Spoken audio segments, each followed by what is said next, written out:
Hello friends, ఈ వీడియోలో అయితే ప్రస్తుతం బంగ్లాదేశ్లో నెలకొన్న పరిస్థితుల గురించి అయితే క్లియర్గా తెలుసుకుందాం. బంగ్లాదేశ్లో ప్రస్తుతం విద్యార్థి సంఘాలన్నీ కలిసి ప్రభుత్వానికి వ్యతిరేకంగా అయితే పోరాటాలు చేస్తున్నాయి.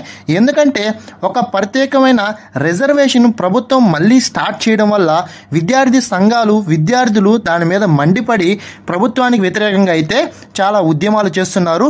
ఈ ఉద్యమాలు చాలా హింసాత్మకంగా ఉండడం వల్ల చాలామంది ప్రాణాలు కూడా కోల్పోయారు. అయితే వీటికి కారణాలు ఏంటి? అసలు వీటికి కారణం ఇక్కడ కాదు, బంగ్లాదేశ్ స్టార్ట్ అయినప్పటి నుంచి దీనికి ఒక పునాది అయితే ఉందన్నమాట. దాని గురించి కూడా తెలుసుకుందాం.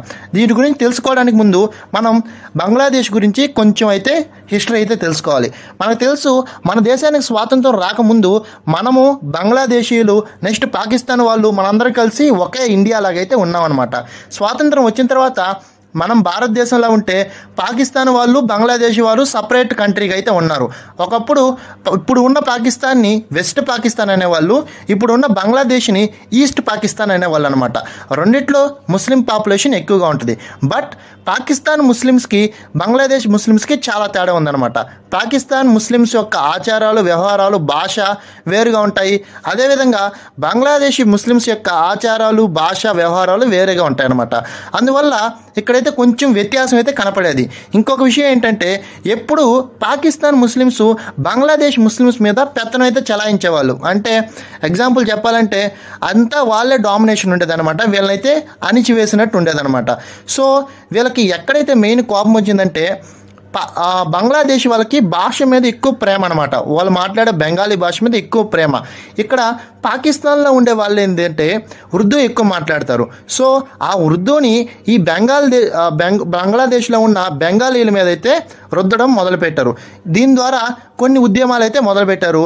అది మొదలుపెట్టింది ఎవరంటే షేక్ ముజిబుర్ రెహమాన్ అనే వ్యక్తి ఫస్ట్ టైం మాకు ప్రత్యేక బంగ్లాదేశ్ కావాలి, బంగ్లాదేశ్ సపరేట్ కంట్రీ కావాలి అని ఉద్యమాలు అయితే స్టార్ట్ చేశారు. ఇప్పుడు ప్రస్తుతం ఉన్న బంగ్లాదేశ్ ప్రధానమంత్రి షేక్ హసీనా వాళ్ళ తండ్రి అనమాట. ఈయన షేక్ ముజిబుర్ రెహమాన్ అని ఆయన షేక్ హసీనా వాళ్ళ తండ్రి అనమాట. ఈయనైతే ఒకప్పుడు బంగ్లాదేశ్లో గ్రేట్ లీడర్ అనమాట.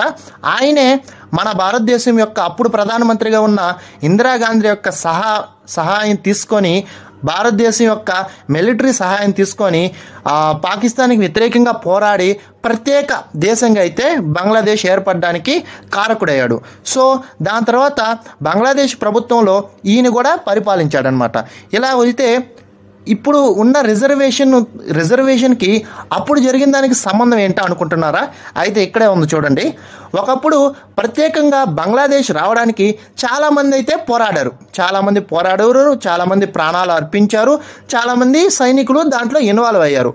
సో అప్పుడు బంగ్లాదేశ్ ప్రభుత్వం బంగ్లాదేశ్ ప్రత్యేక దేశంగా ఏర్పడిన తర్వాత ఎవరైతే బంగ్లాదేశ్ ప్రత్యేక దేశంగా ఏర్పడడానికి కృషి చేస్తుంటారో, ఎవరైతే పోరాటంలో ఇన్వాల్వ్ అయి ఉంటారో వాళ్ళందరి పిల్లలకి, అంటే వాళ్ళందరూ జనరేషన్స్కి నెక్స్ట్ వచ్చే వాళ్ళ పిల్లలకి, అంటే వాళ్ళ రిలేటివ్స్కి, ఈ విధంగా ఉన్న వాళ్ళకి 30% గవర్నమెంట్ జాబ్స్లో అయితే రిజర్వేషన్ కల్పించారు. అంటే ఎగ్జాంపుల్ చెప్పాలంటే ప్రతి 100 గవర్నమెంట్ జాబుల్లో 30 గవర్నమెంట్ జాబులు అయితే వీళ్ళకైతే రిజర్వేషన్లు ఇచ్చేశారు. అంటే ప్రతి 100 గవర్నమెంట్ జాబుల్లో 30 గవర్నమెంట్ జాబులు ఎవరైతే బంగ్లాదేశ్ పోరాటంలో పాల్గొని ప్రత్యేక బంగ్లాదేశ్ కంట్రీగా ఏర్పడడానికి కృషి చేస్తుంటారో వాళ్ళందరి పిల్లలకి, వాళ్ళందరి తరతరాలకి వర్తిస్తుంది అనమాట ఈ రిజర్వేషన్. ఆ విధంగా అయితే ఒకప్పుడు బంగ్లాదేశ్ ప్రభుత్వం తీర్పునిచ్చింది. అయితే కాలక్రమేణా అన్నీ మారుతూ వస్తాయి. అదేవిధంగా 2018లో చాలా పెద్ద నిరసనలు జరిగాయి అనమాట. మళ్ళీ ఎందుకంటే జరిగాయంటే ఈ రిజర్వేషన్ తీసేయాలని. ఈ రిజర్వేషన్ ఉండడం వల్ల జనరల్ పీపుల్కి అయితే అవకాశాలు చాలా తక్కువ అయిపోయాయి. అంటే అర్థమవుతుంది కదా, ఓన్లీ ఎవరైతే ఆ పోరాటాల్లో పాల్గొన్నారో వాళ్ళకి 30% రిజర్వేషన్ ఇవ్వడం వల్ల వాళ్ళకే కాదు, వాళ్ళ పిల్లలకి, వాళ్ళ తరతరాలకి, వాళ్ళ రిలేటివ్స్కి, ఇలా ఆ కమ్యూనిటీకి, ఆ పర్టికులర్ పీపుల్కి గవర్నమెంట్ జాబ్స్ అన్నీ వెళ్ళిపోవడం వల్ల మిగతా ప్రజల్లో అసంతృప్తి అనేది వచ్చిందనమాట. దాని కారణంగానే 2018లో పెద్ద ఎత్తున నిరసనలు జరిగాయి. అప్పుడు బంగ్లాదేశ్ యొక్క సుప్రీంకోర్టు ఆ రిజర్వేషన్ అయితే తీసేసింది. ఓకే, అర్థమవుతుందా?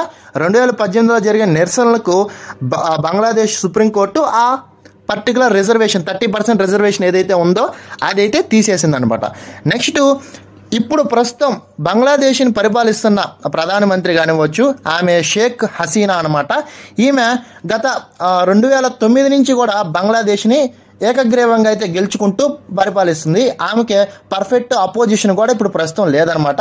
బట్ ఇప్పుడు వచ్చిన పరిస్థితి ఏంటంటే ఆమె మళ్ళీ ఆ రిజర్వేషన్ తీసుకురావాలని ఒక నెల ముందు అయితే స్టార్ట్ చేసింది. అంటే మళ్ళీ ఆ రిజర్వేషను అమల్లోకి చేస్తున్నాం అంటే ఇప్పుడు ఏం జరుగుతుంది, ఆ రిజర్వేషన్ మళ్ళీ వస్తే మళ్ళీ ఆ పర్టికులర్ ఆ పీపుల్ ఎవరైతే ఉంటారో, ఏ పర్టికులర్ అంటే ఎవరైతే వాళ్ళ తాత ముత్తాతలు ఆ బంగ్లాదేశ్ ఉద్యమంలో పాల్గొని ఉంటారో ఆ పర్టికులర్ ప్రజలకైతే 30% మనకి ఇది రావడం వల్ల మిగతా వాళ్ళందరిలో అసంతృప్తి వచ్చిందనమాట.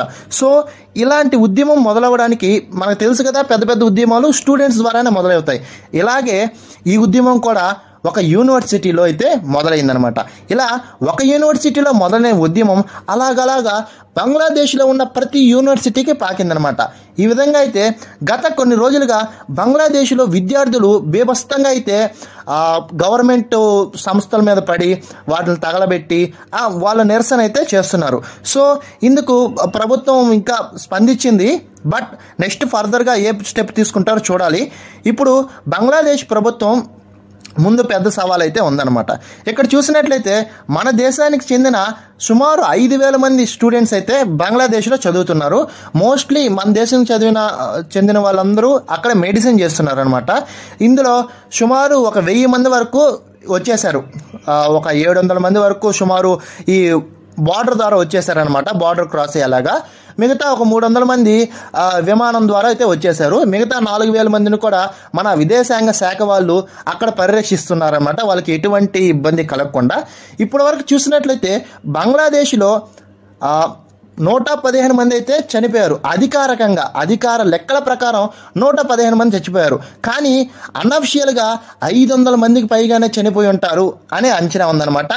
అఫిషియల్గా మాత్రం మనకి 115 మంది మాత్రమే మరణించారని చెప్పారు. అన్అఫిషియల్గా 500 మంది కంటే ఎక్కువ మందే చనిపోయి ఉంటారని అంచనా వేశారు.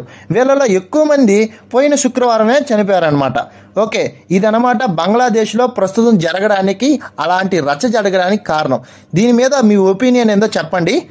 ఇంకేమన్నా దీని మీద డౌట్స్ ఉన్నట్లయితే కామెంట్ బాక్స్లో మెన్షన్ చేయండి. అసలు ఈ ఉద్యమానికి వ్యతిరేకంగా, ఈ రిజర్వేషన్కి వ్యతిరేకంగా విద్యార్థులు ఉద్యమం చేయడం కరెక్టేనంటారా? అంటే ఇప్పుడు ప్రస్తుతం ఉన్న ప్రధానమంత్రి హసీనా గారు ఏమంటున్నారంటే, ఒకప్పుడు వాళ్ళు చేసిన త్యాగానికి, ఒకప్పుడు వాళ్ళు పోరాడిన దానికి ప్రతిఫలంగానే ఇప్పుడు వాళ్ళ మీద సానుభూతితో ఈ రిజర్వేషన్ కల్పిస్తున్నాము అని అంటున్నారు. కానీ మిగతా వాళ్ళు ఏమంటున్నారు తెలుసా?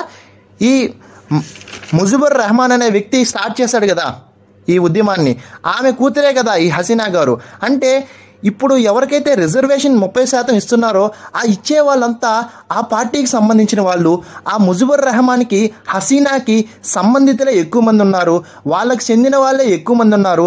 ఇలాంటి చట్టం తేవడం వల్ల వాళ్ళ కుటుంబీకులకు మరియు ఆ పార్టీకి చెందినవారు, అంటే ఇప్పుడు హసీనాకు ఒక పొలిటికల్ పార్టీ ఉంది కదా, ఆ పార్టీకి చెందిన వారే బాగుపడుతున్నారు. కానీ మిగతా బంగ్లాదేశీయులకు ఎటువంటి ఉపయోగం లేదని బంగ్లాదేశ్ విద్యార్థులు అయితే భావిస్తున్నారు. కనుకనే వాళ్ళైతే ఈ ఉద్యమం స్టార్ట్ చేశారు. ఈ వీడియో మీకు నచ్చినట్లయితే దయచేసి మన ఛానల్ సబ్స్క్రైబ్ చేసుకొని ఈ వీడియోకి లైక్ చేయండి. మీ అభిప్రాయాన్ని, ఆ విద్యార్థుల మీద ఉన్న మీ అభిప్రాయాన్ని కామెంట్లో అయితే ఖచ్చితంగా మెన్షన్ చేయండి. Thank you for watching this video.